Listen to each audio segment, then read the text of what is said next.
Dungeon के अंदर जिन्वू ने बहुत सारे डीमन को मार डाला है, जिसके लिए उसे 309 डीमन सोल मिली हैं, लेकिन कहां 10,000 और कहां 309।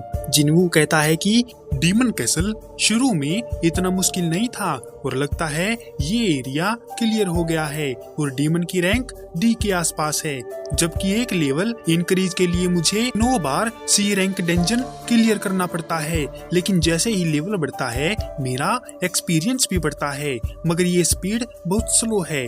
और जब मैं बैक यूनहो से मिला था तो मेरी रैंक एक एस रैंक हंटर के जितनी थी। इसके बाद जिन्वू को एक परमिट मिलता है जो उसे सेकंड फ्लोर पर जाने के लिए अलाउ करता है और उसे लगता है कि वो वहाँ ऊपर है, तो वहाँ जाने के लिए जिन्वू अपने मॉन्स्टर शैडो को बुलाता है। जिन्वू उसके ऊपर बैठा ही था कि उसने देखा कि 3 डीमन उसे घूर रहे हैं। तभी भालू बहुत तेजी से भागता है और उसकी स्पीड से जिन्वू को लगा कि ये तो सच में जंगली है, इसीलिए इसका नाम टैंक होना चाहिए। और वो भालू रास्ते में उन तीनों को उड़ा देता है। यूनाइटेड स्टेट के वॉशिंगटन में हम हंटर ऑफ ब्यूरो में हंटर के डिप्टी डायरेक्टर को देखते हैं जो उस पावरफुल बीइंग को देख रहे हैं। डिप्टी पूछता है कि क्या इसकी पहचान हो गई है? एक हंटर ने बताया कि उसका कहना है कि वो साउथ कोरिया का हंटर है जो 10 साल पहले एक गेट में फंस गया था और जब आँख खुली तो उसने खुद को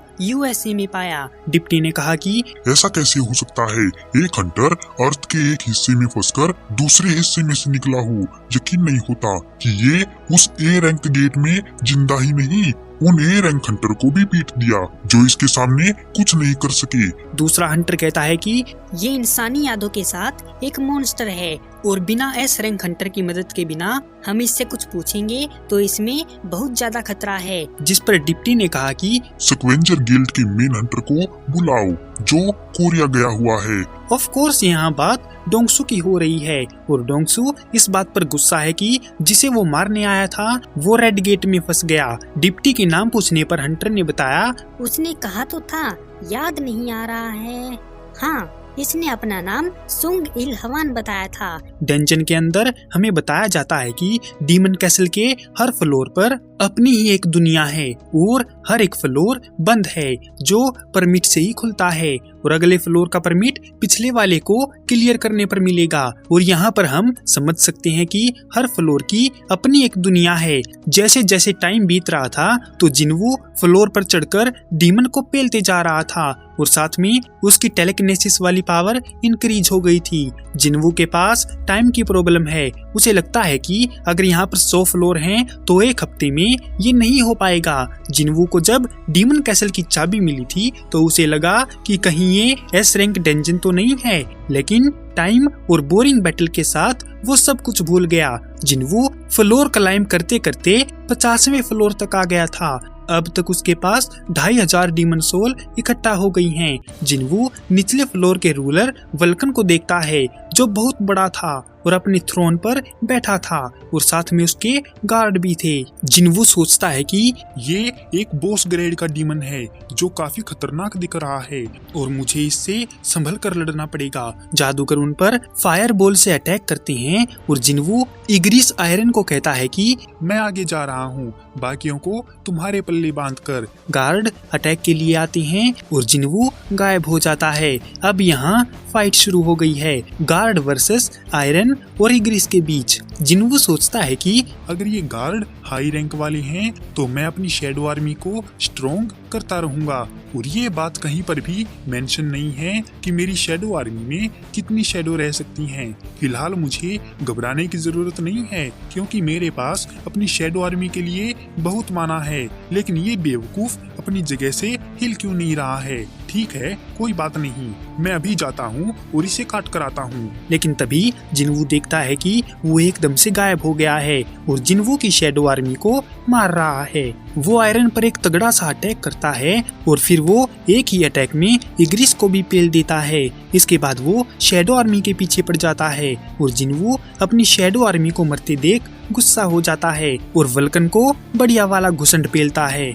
अब तक जिन्वू के पास 4388 डीमन सोल हैं और उसे अगले फ्लोर का परमिट मिल जाता है। जिन्वू का अटैक इतना तेज था कि उसकी आवाज दूर तक सुनाई देती है। जिन्वू को लगा कि ये बहुत ज्यादा हो गया है और जब वो अपना स्टेटस देखता है तो राहत की सांस लेता है। तभी जिन्वू गुस्से में खड़े वल्कन को देखता है जो एक बहुत तेज रोर करता है। जिन्वू को महसूस हुआ कि ये तो वही स्किल है जो कैरबेरोस इस्तेमाल कर रहा था। वल्कन उड़ते हुए जिन्वू की तरफ उसको मारने आता है। जिन्वू को लगा कि मैं नहीं बचूंगा और ये एक डायरेक्ट हिट होगा। जिन्वू अपनी मदद के लिए आयरन को बुलाता है एंड आयरन भागते हुए आया और एक तेज रोर के साथ अपनी शील्ड उसकी तरफ फेंकता है। जिन्वू शील्ड पकड़ता है और वल्कन के अटैक को डॉज कर देता है। वल्कन ने जिन्वू पर जो अटैक किया था वो बहुत पावरफुल था।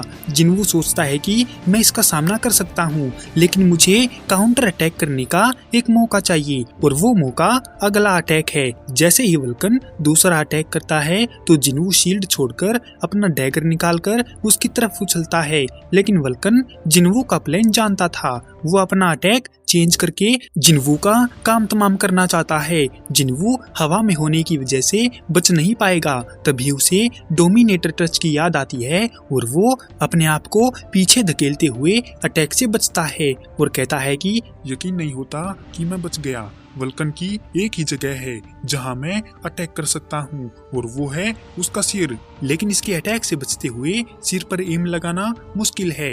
तभी जिन्वू को टूटती बिल्डिंग से एक आइडिया आता है और वो उसकी तरफ भागने लगता है।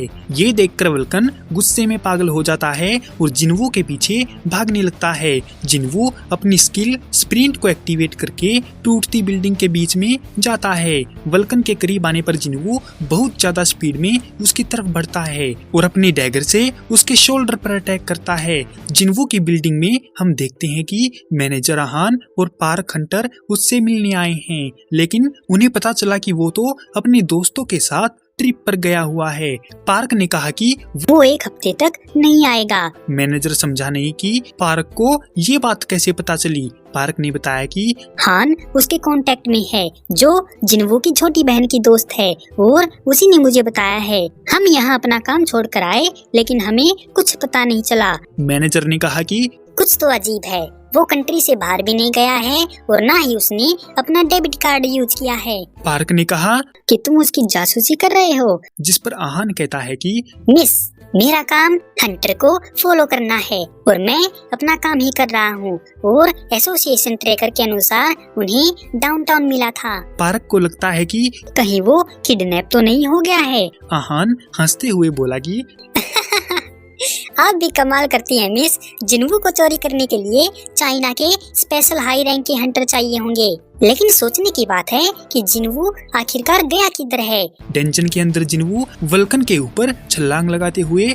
आ रहा है और जिन्वू का डैगर वल्कन को लगने से उसका काम तमाम हो जाता है और उसे रिवॉर्ड में 4 चीजें मिलती हैं, जिनमें से एक कान की बाली, एक फायर ऑर्ब, वल्कन का हॉर्न और एक पेड़ का टुकड़ा जिसे वर्ल्ड ट्री फ्रेगमेंट बोलते हैं। जिन्वू उसे अपने पास रख लेता है। इसके बाद एक एस रैंक वाली डीमन मोनार्क ईयररिंग जो 20% तक स्ट्रेंथ इंक्रीज कर सकती है। जिन्वू उसको अपने कान में पहनकर बोला कि अगर मैं ऐसे ही डीमन को मारता रहा तो इसके जैसे और भी आइटम कलेक्ट कर सकता हूँ। आखिर में है ए रैंक वाला ऑर्ब जिसकी खासियत है desire for destruction, double magic damage. जिन्वू इसका ट्रायल लेने की सोचता है कि तभी ऊपर से डीमन की खोपड़ियां आकर गिरती हैं। ये इग्रिस था जिसने उनकी माँ बहन कर दी थी। इतने में ही जिन्वू की नजर आयरन पर पड़ती है जो बड़े से डीमन को बड़े ही बैडस तरीके से खींचते हुए ला रहा था।